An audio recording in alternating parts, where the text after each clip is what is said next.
points to solve are largely the same.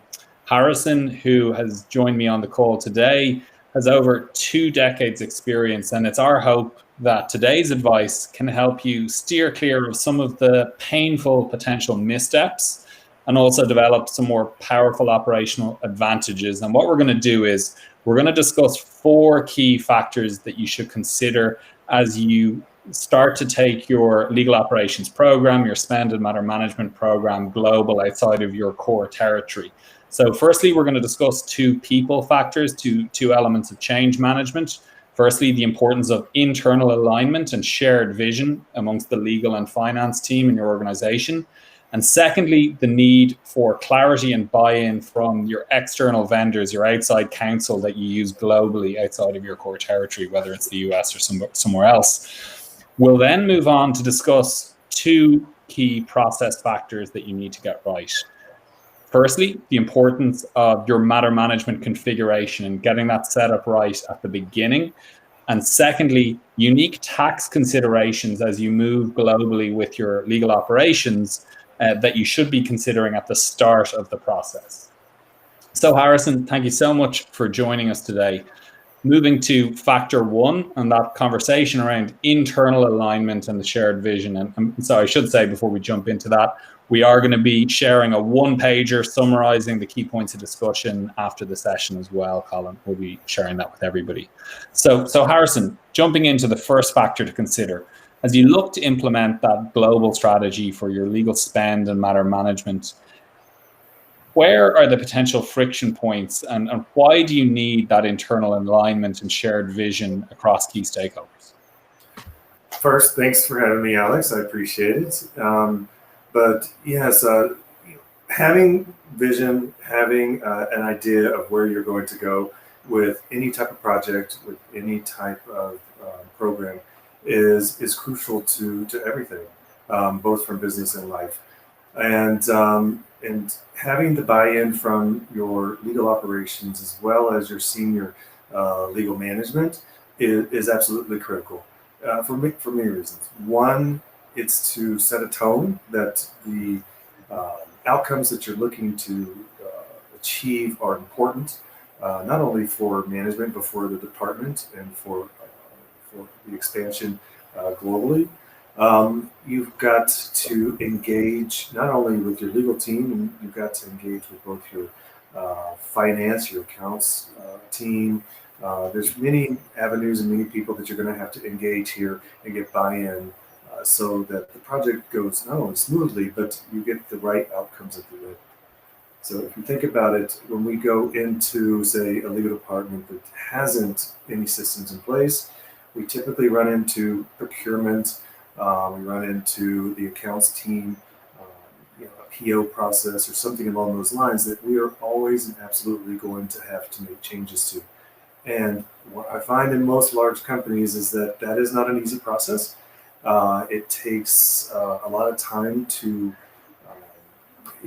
pull out a PO process or something along those lines. And so building relationships up front, having a vision at the top from the general counsel or somewhere that this is important, there are drivers for the reasons to do this, and being able to relay that message not only internally to your team, but to the folks that are ultimately going to be affected is critical.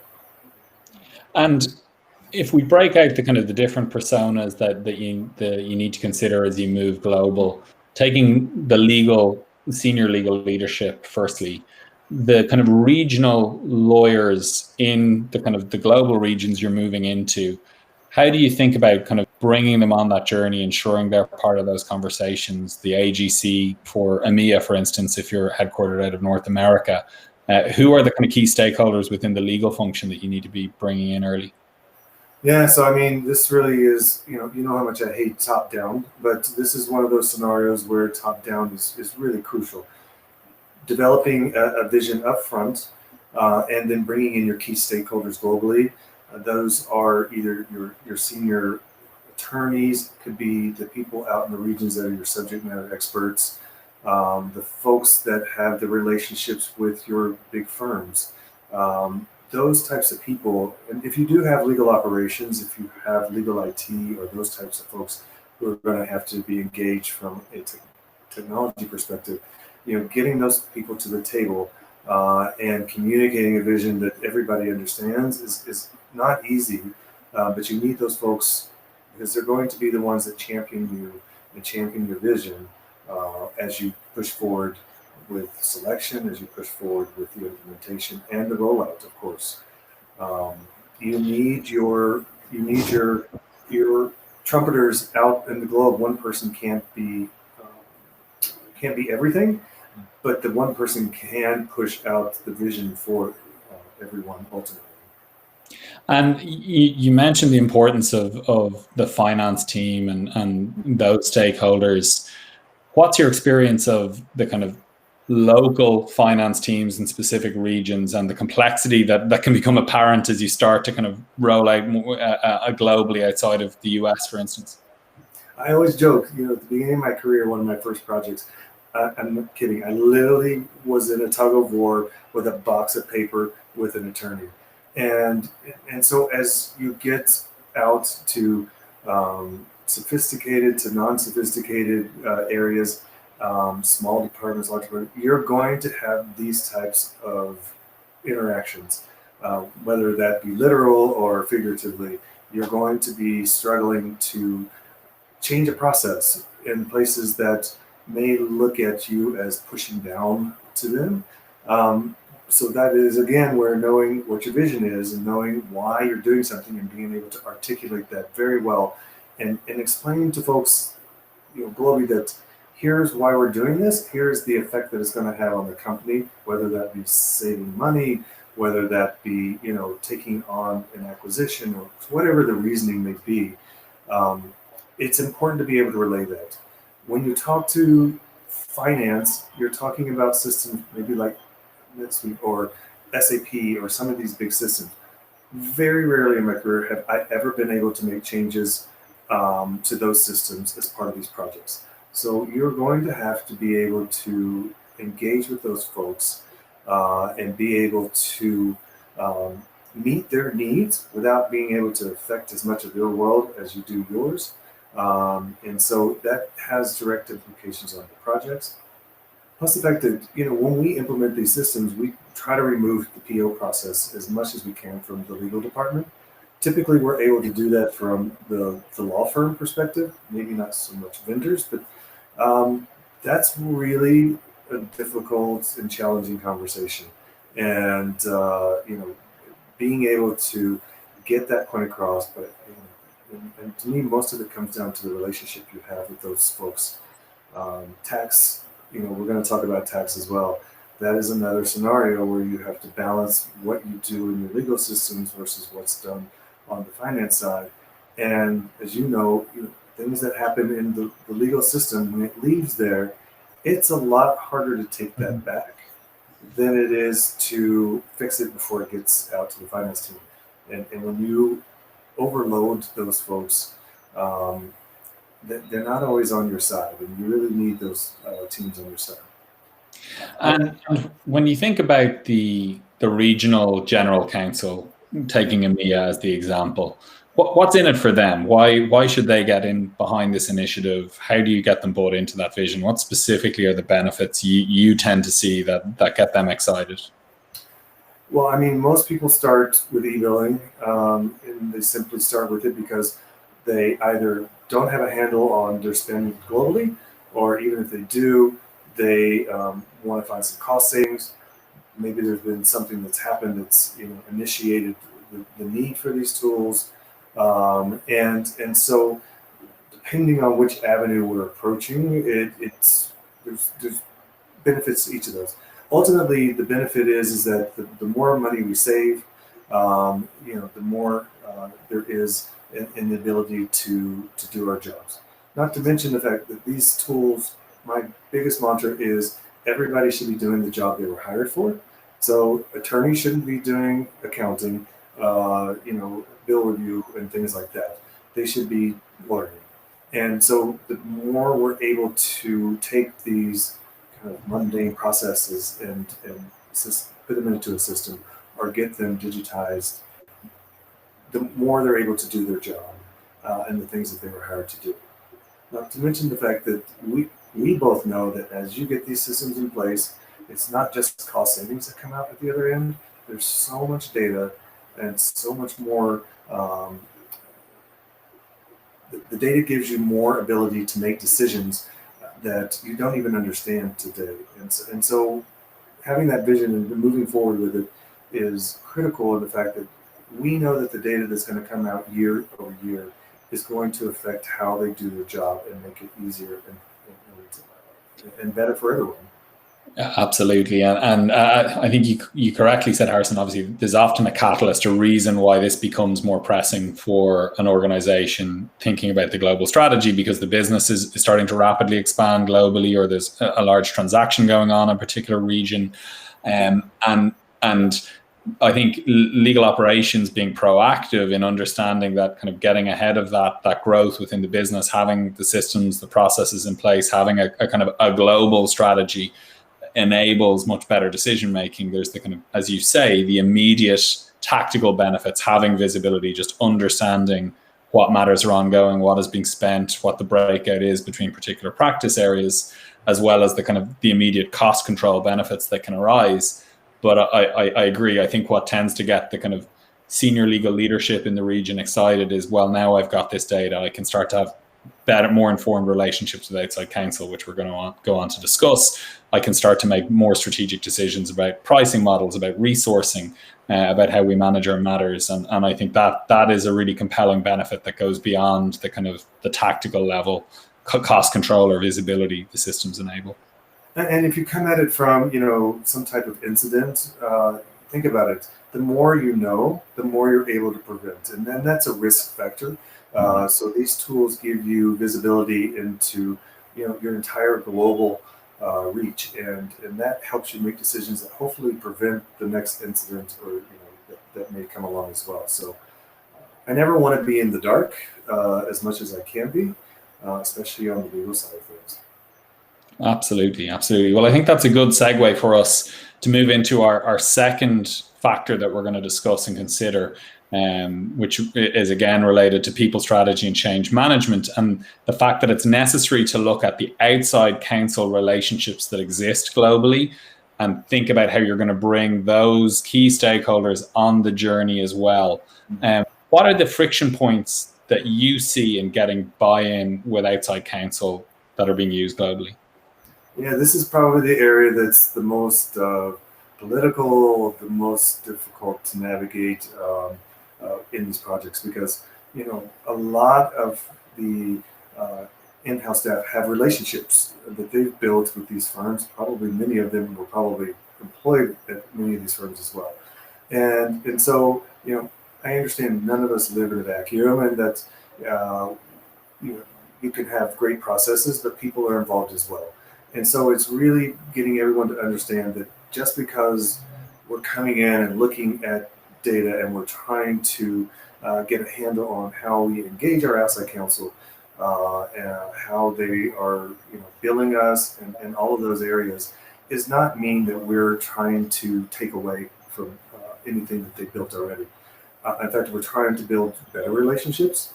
I think the more engaged you are and the more honest you are, the better off you are from a relationship perspective. And just about anything in life, I think that's true.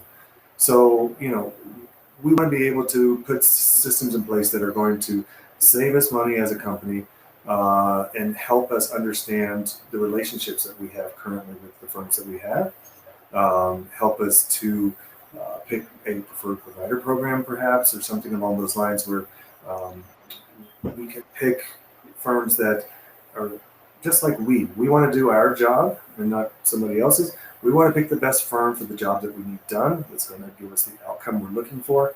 And that's what I typically find is throwing darts at a wall in the dark, typically within the legal department. And the data that comes out of the system is giving you light. It's giving you the ability to fine tune the program and pick the right firm for the right matter, for the right outcome. So, and I think you've really touched on something there. an initiative like this and a strategy like this, what you're doing is shining a light and providing a level of transparency that didn't exist before, and you're fundamentally changing how the relationship has worked to this point. And that's why, as we discussed on factor one, having that internal buy-in from those regional stakeholders, those kind of legal leaders in the region that own the local relationships with the council, is so important, because you want the outside counsel, external service providers, to understand why you're doing this at the very beginning of the project rather than at the very end, and to be brought on that journey with you. And how, as you say, which would be our vision here at Bright Flag, you're moving to a scenario where you are having stronger, more transparent, data-driven relationships with external counsel. But that is a journey that you need to go on with those counsel. So where do you start, Harrison? Like, you can't accelerate to a point where the law firms day one are adhering to every single billing guideline, are using really sophisticated alternative fee arrangements. You've got a really sophisticated dashboard of metrics. How does that relationship evolve from the kind of day one of implementation to kind of 6 months, 12 months in your experience? Yeah, I mean, it really depends on where you are also within your legal department, whether you're starting or you've been doing this for 20 years. But, it's getting in and understanding where you are at right now. We typically start with outside counsel guidelines. We take a review of those and see where there's potential changes. The benefit that we have on my side is that, we've been in 200 to 300 different corporate law departments. We get a view of how everybody is doing this from place to place, where, when you're working in-house, you have a singular view of your guidelines or your company or your relationships with these firms. And time after time, I see where people don't even realize that, these law firms, they're working with all of these same big corporations in probably 200 to 300 different ways. So really really taking a look at those guidelines and making sure that they're not only beneficial to you, but they're beneficial to your firms as well, and that they're fair. And that's insight that we can hopefully help provide is a critical starting point. Getting a system in place that gives you data so that you can actually see where the pitfalls are, see where your problems are right up front, is critical. And then, it's the carrot versus the stick. I always tell people you want to start with the carrot and work yourself up to the stick. Typically, especially new clients, I find when they get these systems, they want to reject every invoice for every error right up front. And we tell them, don't do that. You're just going to burn the bridge at every firm you have by doing that day one. You want to build up over time. And all of this comes through communication, change management. You want to, just like you do your internal users, your external firms, your external vendors, you want to communicate with them and bring them every step of the way along with you and help you through this decision-making process. And then, set the tone. Say, we're going to have a new cadence, and here's what it is. Every October or November, we're going to have an update to the guidelines for the following year. And, and then in the beginning, set everything to be a warning, other than things that are truly, truly, truly, lines in the sand for you.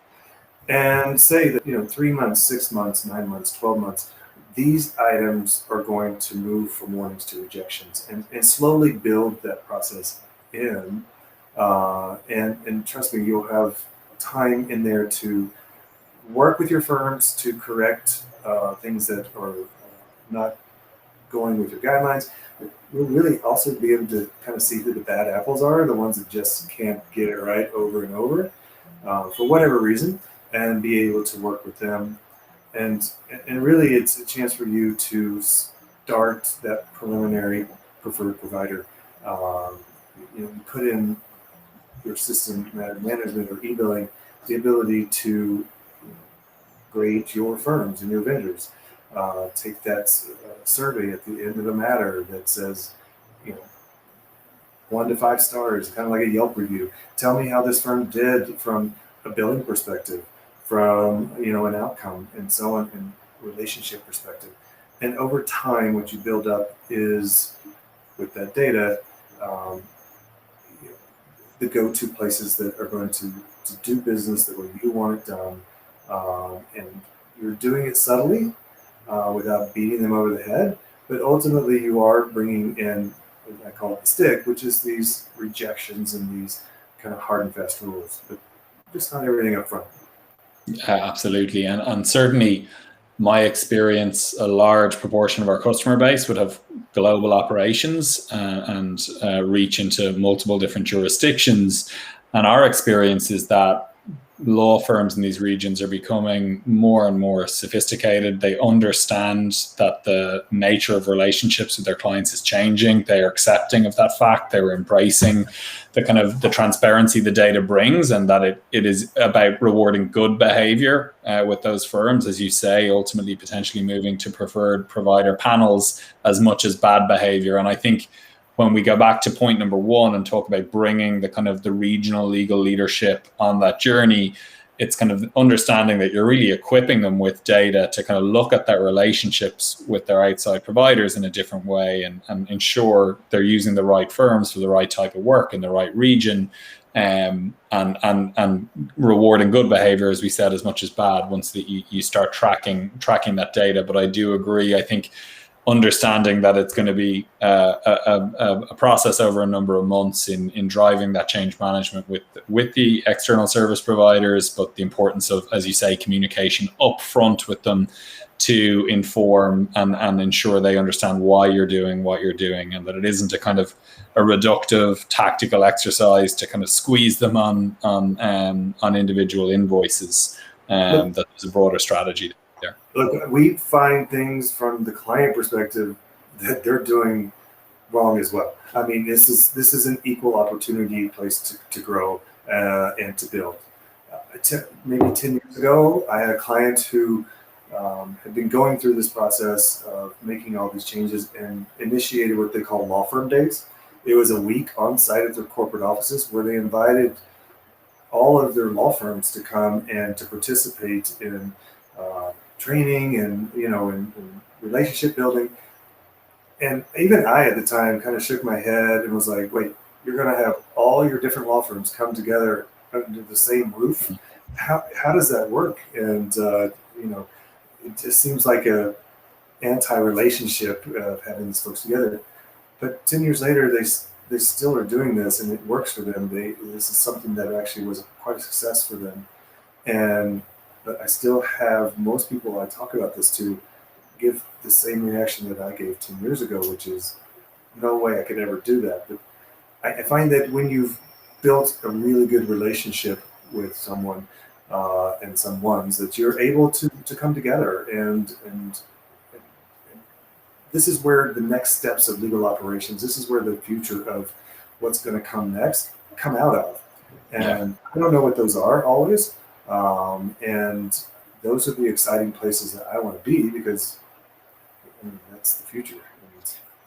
Yeah, I couldn't agree more. And I think when I think about specific instances we've seen with clients rolling out in kind of regions where they had no visibility previously, specific things that arise are, firstly, law firms or service providers, there was real delays in them getting paid because the process was just broken, and there was a real value, to your point, in putting in place a clearer process that was more automated.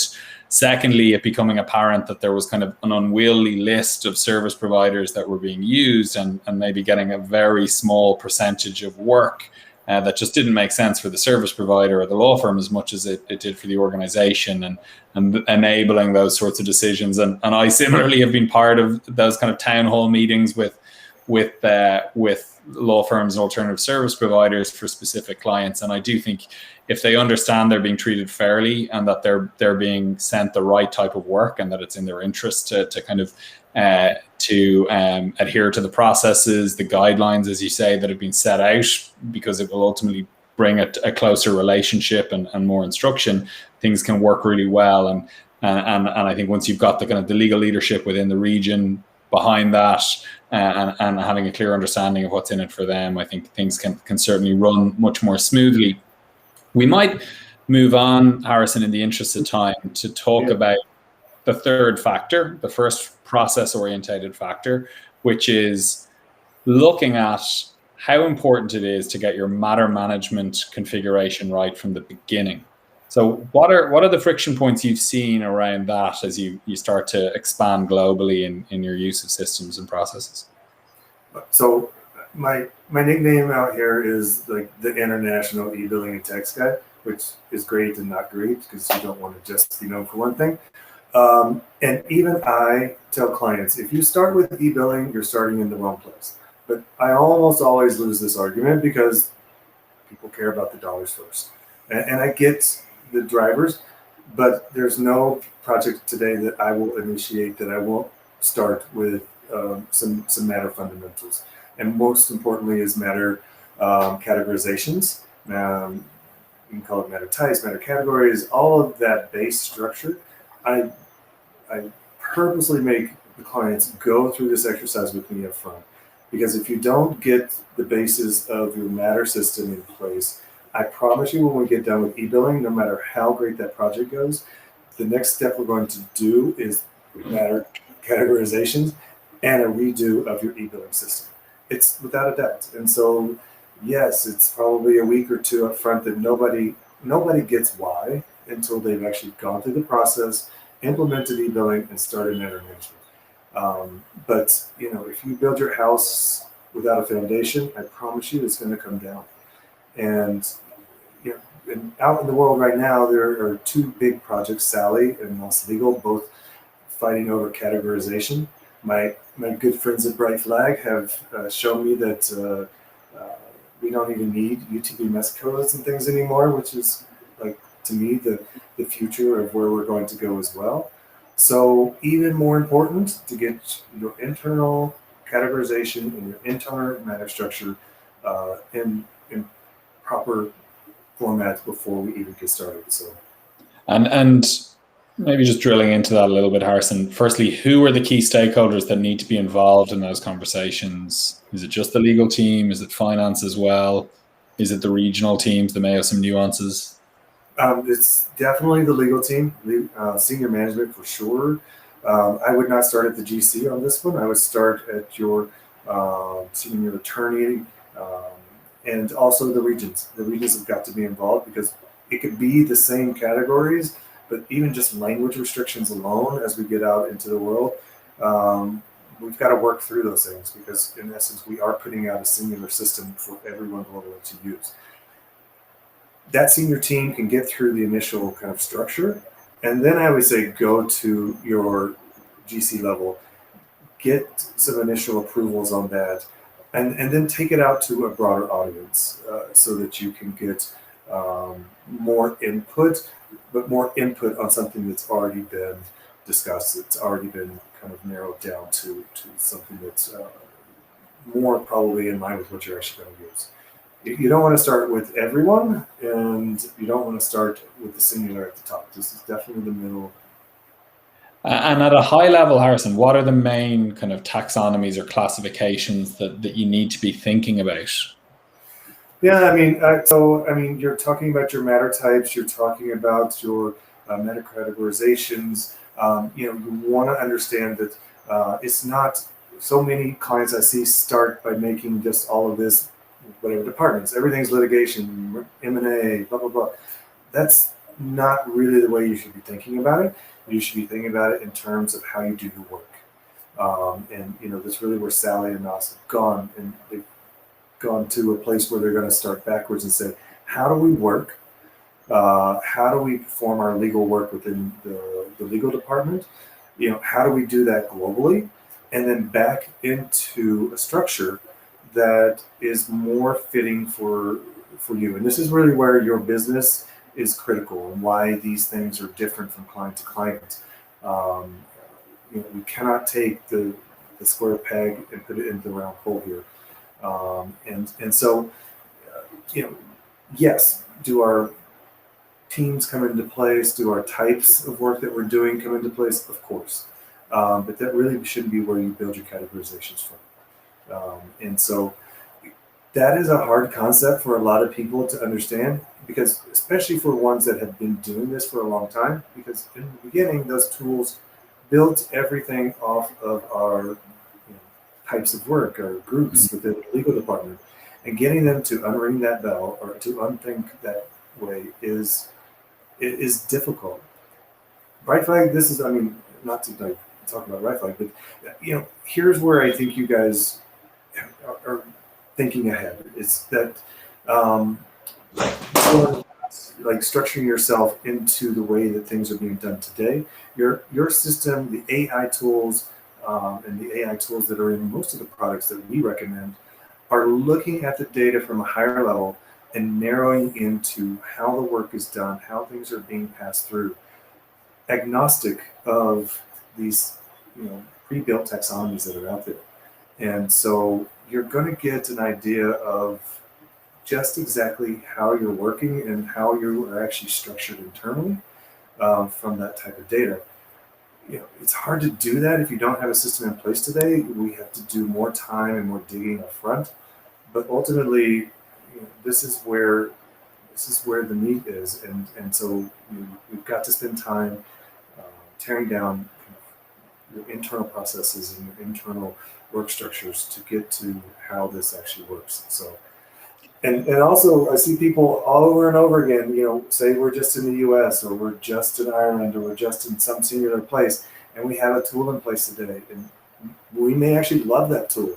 It's simple, it's clean, it works the way we want it. And then we try to go global and we try to shove everything into that, simple tool. And then it doesn't work. So all of this is looking internal to yourself and having an honest conversation with yourself as a department is how we do our work, which tools actually are going to work for us. Maybe that we may have to change our categorizations, or we may have to change our tools or the way we do our work as we expand globally. You've got to be able to, again, to me, it goes back to the box of paper. You got to let go of that box of paper, even though that's what's comfortable to you. Yeah, and certainly in my experience, Harrison, if you don't get an easy and a very simple and easy way for the legal team to use a system, classify the data, it won't get adopted, or the quality of the data won't be good enough to actually inform the kind of the longer term, more strategic decisions we spoke about at the very beginning when you start to think about that longer term strategy. And simplicity, I find, is key. Ease of adoption and usage, and removing as much manual work as possible.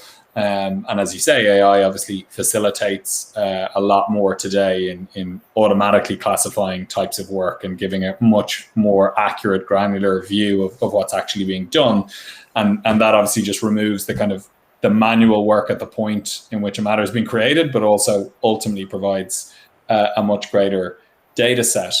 Moving on to the kind of the third or the fourth factor, our final factor, which is also process related, an area in which I'm not sure if there's anyone in the world that knows as much about this as you, in my experience, Harrison. Tax considerations when you're thinking about a global rollout. Can you explain, firstly, why people should care about this at the beginning, why this is important? Nobody cares about tax. Trust me, unless you're a tax attorney or you're in the finance department or me, nobody cares about tax, but it's so important, especially when you go into the electronic world. My previous business partner tells me I'm the only person that could be smiling and having a great time at a party and still be talking about tax. So, which is probably about true. It really comes down to money. This is where money is king, and the U.S. we can kind of somewhat set to the side for just a moment because, as we all know, most of the U.S. doesn't collect taxes on a legal invoice. That is changing a little bit, which I'm sure scares some people and makes it fun and interesting for me. But the rest of the world, I mean, every country except for the U.S. is a VAT tax country. So at a minimum, you've got to deal with this. And then, of course, we have what everybody calls the problem countries. I find them to be the ones that are the most interesting, but they are challenging. And so when we start these conversations, I have two things I'm talking to the legal department about. One, how much VAT are we talking about? You know, if a company has $100 in VAT, they probably don't care about this conversation. If they have millions of dollars in VAT, I guarantee you they have interest in this conversation. And if they don't, they really need to start today.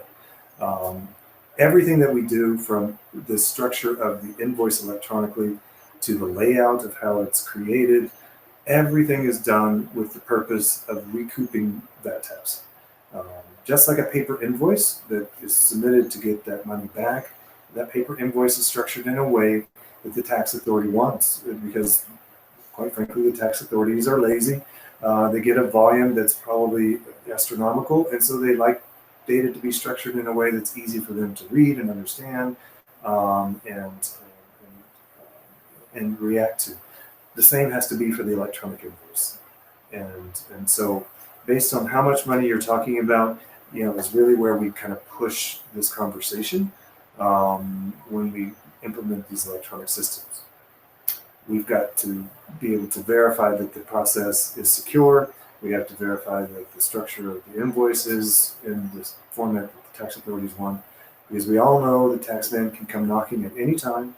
And if you're collecting VAT and your house isn't in order from a tax perspective, you're either going to be giving back that money, or you're going to be spending a lot of time restructuring your systems.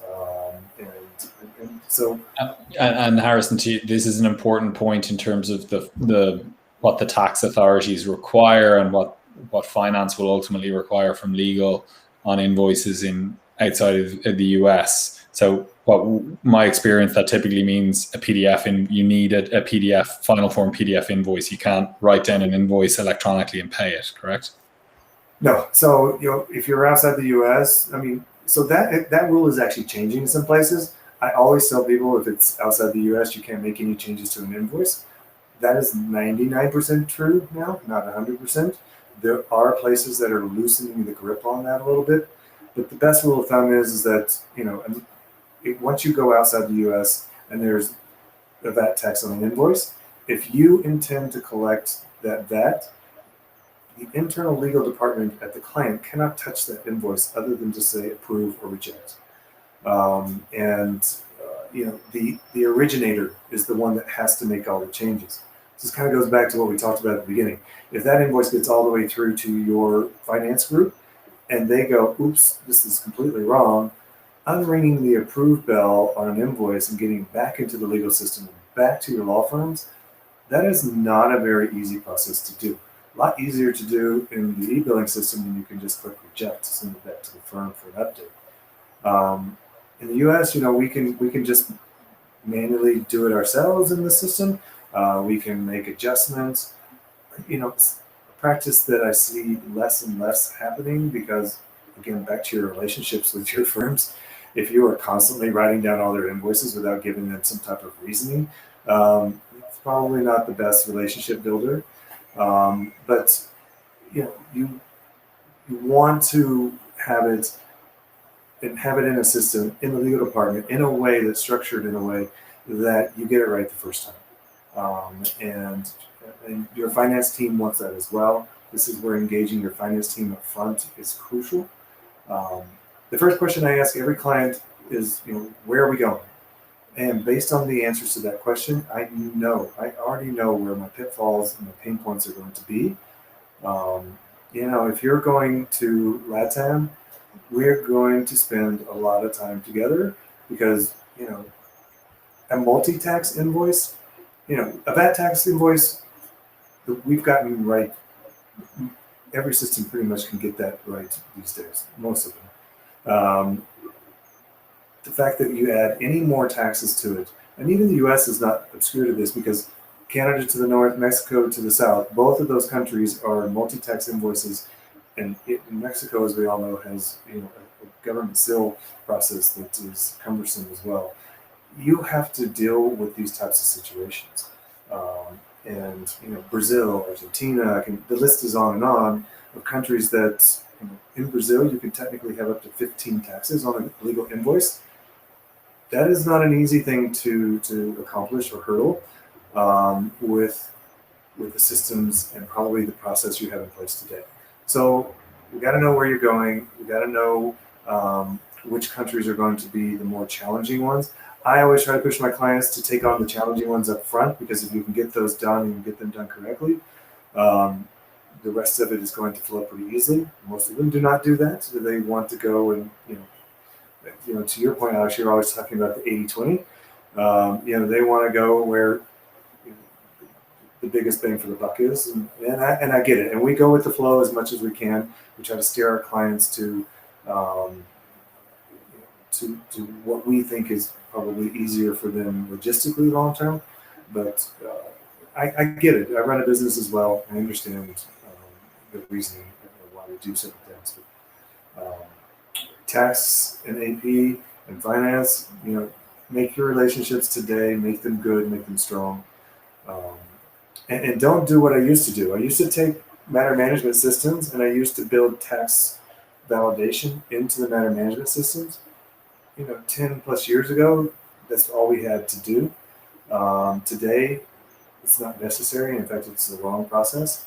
So if you're in that boat, you're definitely riding a very dangerous and risky line. And so, again, get people who know what they're doing to do their job, just as you are doing yours. And Harrison, in my experience, when clients come to us, and the nature of how our platform works is, number one, we have a tax validation engine that can deal with any number of permutations in terms of different tax rates applying on an individual invoice, so that the validation happens up front as the invoice is submitted, and not at the kind of back end when it gets to finance, which creates that point of friction.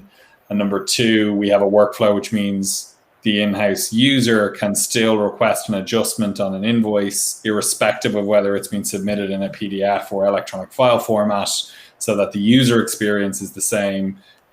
You're compliant from a compliance perspective. You're receiving the invoices in PDF format if required. And in my experience, failed global rollouts, this can often be, it seems trivial, but this can actually be at the heart of them, is you didn't account for the fact that the firms have to submit the invoices in a particular format. You have a broken process because of tax validation not happening, and you're not getting the value of the system in ensuring billing guideline adherence or giving you the visibility that you need. From your perspective, on these global projects, would you agree? Is that one of the primary reasons they can fail, or is there something else you'd say is higher up the list? Yeah, definitely. Well, for me, it's learning where the line is between what the legal system should do from a tax perspective and what your finance folks should do. Mm-hmm. So the legal systems, they need to validate, France's 25% VAT or whatever that may be, and that we've got the right VAT percentage on each line item, but the format of the invoice is correct, so on and so forth. But the nuance of, Japan is 20% VAT and 21% withholding, that's probably something that needs to be done on the finance side. The digging in and understanding what's within those tax percentages and making sure that they're being applied correctly to all the different types of work and things of that nature. I don't think that's probably the best place to do it, is in your legal e-billing system.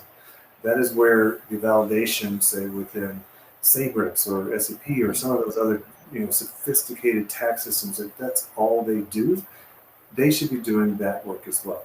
So you've really got to have an understanding, one, again, where you're going and what those tax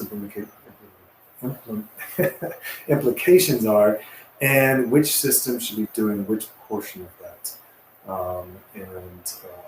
And that's, who wants to know all that?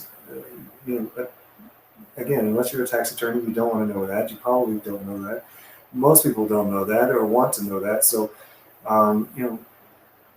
we can work with your AP folks, your finance team, and on those kind of nuanced areas, along with the vendor that is doing providing the system as well. So. Absolutely, Harrison. Well, I'm mindful of time, and we certainly want to leave some time for questions from the audience. But maybe just to recap on the four key factors we discussed. As I said, we'll be sharing a one pager after this summarizing the key points. But the first thing we discussed was the importance of having that internal vision and that shared alignment about what it is you're trying to achieve in the short, medium, and long term, and what's in it for all of the key stakeholders, for legal leadership in the regions, for the general counsel, for the finance teams. Secondly, we discussed how important it is to bring those regional outside counsel on the journey, communicating with them up front, removing friction in how they can submit data, accepting the fact that there's going to be a process you go through with them in how you share the insights the systems are providing about their performance. Thirdly, we spoke about the importance of getting your matter set up right at the beginning and understanding how important it is to have a consistent, clearly defined taxonomy and classification structure that is easy to use and adopt for your team. And then fourthly, we discussed how important it is to consider the tax ramifications of a global rollout in different regions where there are different requirements as they're on legal services and legal invoices.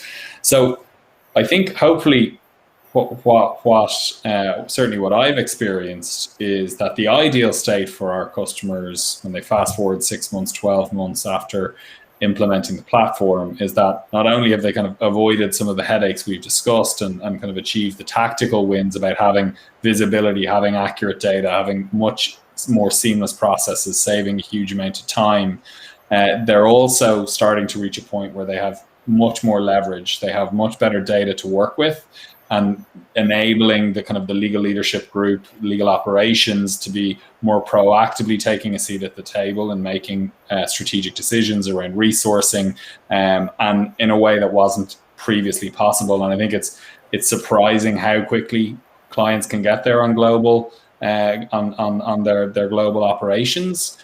Because of what's possible now with new technologies, and certainly expertise, Harrison, like yourself, that can help them avoid the pitfalls that we discussed. So I'm, as I said, mindful of time, and we might pause there, Colin, for any questions coming from the audience.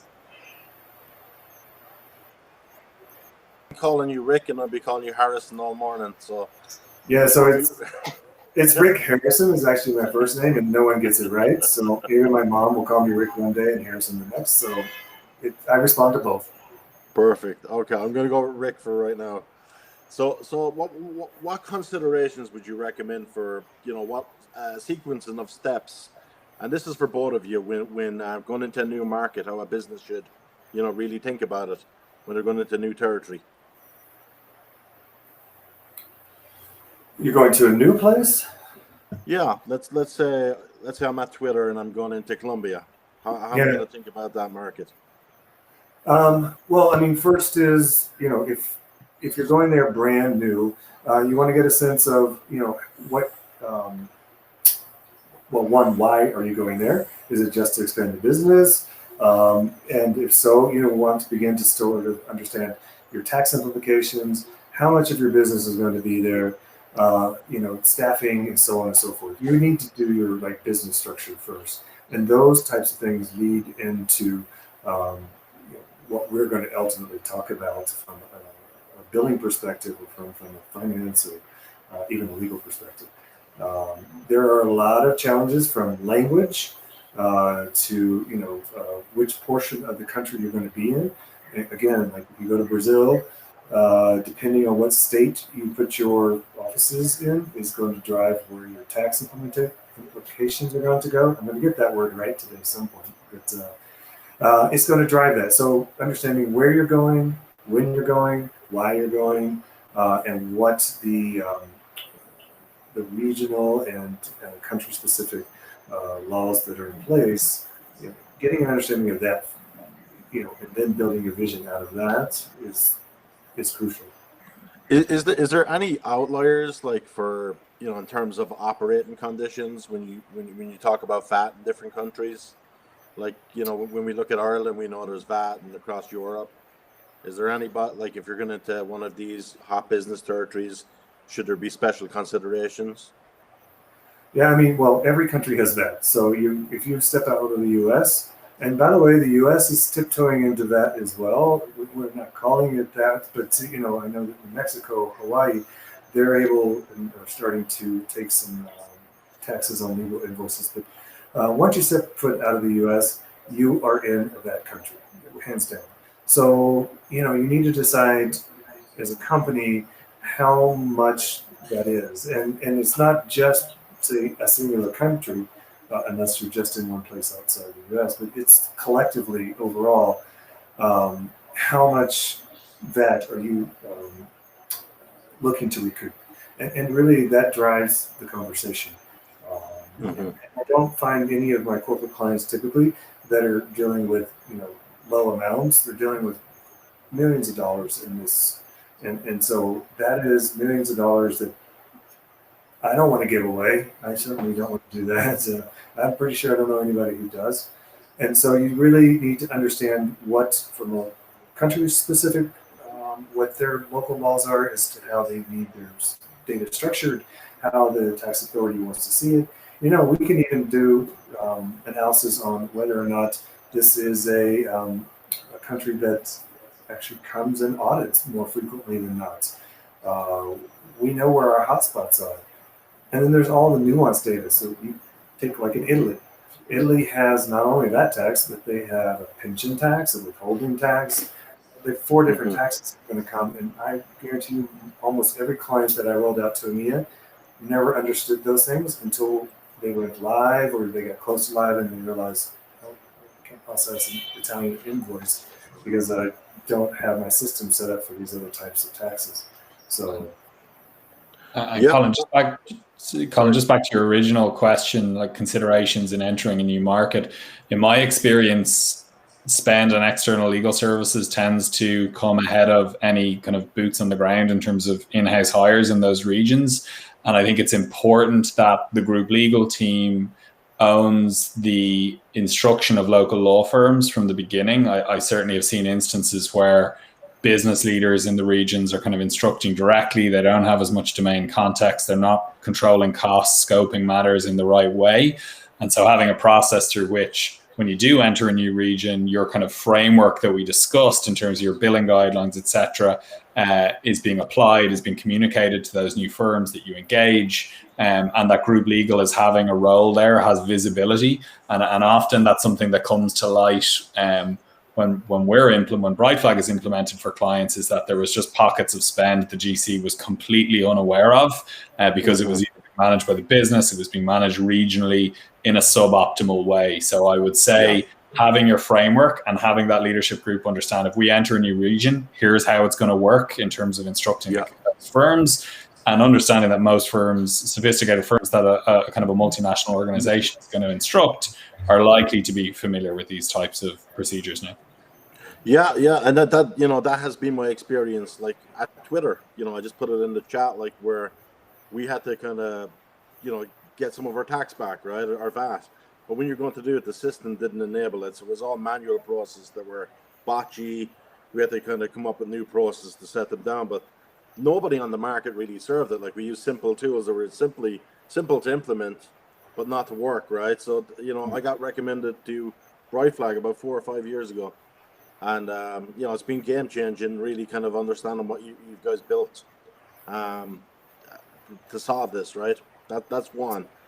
The other thing is, I don't want to steal too much time here. I know Frank had an important question, and I did want to get to that one. So, do you mind if I ask that now? No, go for it. Have you seen service providers in different regions of the world more or less accepting of technology implementations, process changes, etc., from clients? If so, which regions do you find more easily to adopt with less? Do you have any tricks to help the less adoptive get on board? That's a tongue twister, Frank. I was going to say, Alex and I, we were actually having this conversation right before we started the webinar. Ironically enough, I was telling Alex, I find Latam to be, pretty caught up with the world. Yes, they're more complicated because their tax structure is crazy. Let's just put it out there. It is more complicated than anywhere else, but those things will change over time. But politically and whatnot, they are able to make changes and leap forward in ways that is taking the U.S. and say EMEA more time to do. Um, when we talk about Africa, where we're spending time a lot right now, the southern portion of Africa is far more sophisticated than the northern portion of Africa. APAC, they're on fire, and even from a technology perspective, the Australia, who I just call the new Silicon Valley at this point, is taking these products and just running with it in ways that I have never seen before. So there are hot pockets all around the globe, people who are just surprisingly sophisticated or willing to jump on board, and then there are those that are not. So again, everything comes back to the relationships you build, not only internally but externally in the world. Everything comes back to where you're actually doing your business, and understanding that once you get out of EMEA or even the U.S., that there are considerations that aren't even business related. There are relationships that have to be built in certain ways in certain countries before you ever get a chance to even go down this road of implementing systems. So, Alex, I don't know if you want to. Yeah, certainly in my experience, I think in EMEA, this is becoming the norm rapidly. Likewise, to Harrison's point in APAC, when we started to onboard some customers down there a few years ago, there was, I would say, a little bit of resistance from some of the firms. And I think what we learned from that experience is the importance, as we were discussing, of firstly getting the top-down buy-in from regional legal leadership, communicating upfront with those firms and those key stakeholders, and them understanding how important this is for their strategic relationship with your organization going forward. I think if that happens, then the buy-in, the adoption is fundamentally different. So top-down buy-in from legal leadership in the region is and early engagement with the law firms is pretty key. Obviously, you have the kind of the AmLaw 200, the kind of magic circle firms who have operations and offices in a lot of these regions, and they're extremely sophisticated. Then you in some regions have kind of very large firms that are only specific to that region. And I think those are the firms that were maybe slightly slower to adopt and had very much relationship-based and not data-driven relationships with their clients up to this point. And they're the ones you really need to focus on in driving that change. And data protection too, is driving so much of the work that we do today. EMEA is definitely probably the most sophisticated or advanced or forward-thinking on that. Even we as a company house all of our data in Germany and in EMEA, just to be on the safe side of things. So that is also conversations that we have with our clients is where are you going in the world? What are the data protection restrictions that are there? It drives where we put our AP systems, where we put actually, the systems that do the e-billing and the meta management as well, and all that data. So could spend hours talking about just that subject alone. So one other question Kim asked, someone anonymous on the Slack channel just right now popped up. It says if there was a fifth factor you must get right, what would it be? Communication for me. I mean, if you don't communicate well, if you try to just do all this in the vacuum, if you try to just shove something out to folks, tomorrow that they haven't had input into, it won't work. It doesn't work in real life either. So for me, it's communication, change management. Perfect. It looks like we're top of the hour, guys. We've met it in 1 hour. I appreciate it. Thank you very much, Alex. Thank you, Rick. Going global in legal ops, 4 factors you must get right. We're going to follow up with a one-pager that summarizes today's 4 factors, and I'll share a copy of the recording. Thanks everybody for being here, and we look forward to our next session. Thank you, guys. Really appreciate it. Thanks, Bright Flag. Thanks, everyone.